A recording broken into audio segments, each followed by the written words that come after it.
Hey guys, alright, I got a short, quick video for you here in the series on the home sale forms. This is going to be the third entry after we reviewed the listing agreement and the property disclosures in the previous two videos. So this is another disclosure form very specific to lead-based paint, and this is a high importance form simply because, at least nowadays, legal concerns if it's not filled out properly. So it's not very common at all that lead-based paint is actually still an issue, and there's not really exposed lead-based paint in properties nowadays.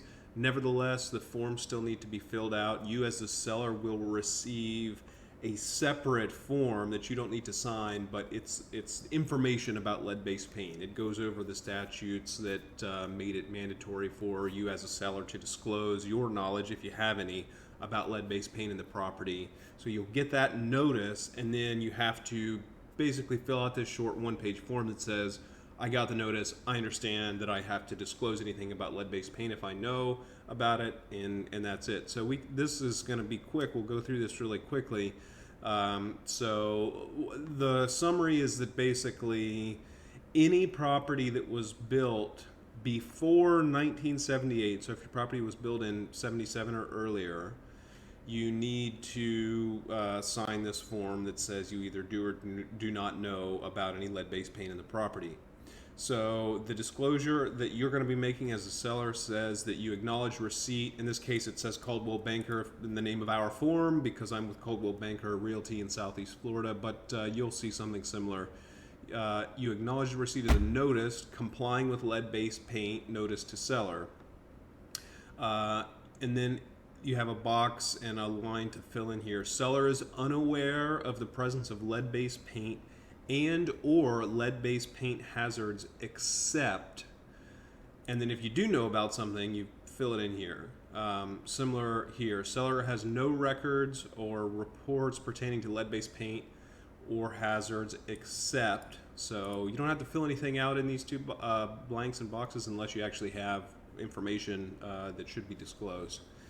And then the second, this once you sign it, this of course goes to the buyer, and they acknowledge that they will have received some sort of a similar notice about lead-based paint that just says, hey, be aware if the property that you're interested in purchasing was built before 78, you be aware of lead-based paint.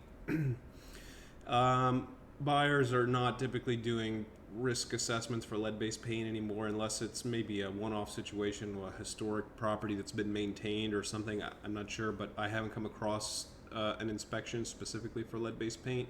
It's really not a common issue, but talk to your realtor about that, and your situation may be different. So this form, at least the one that I use, has a specific required order of execution. So you as the seller will sign it, I as your agent will sign it, then the buyer will sign it, and then the buyer's agent will sign it, and that's it.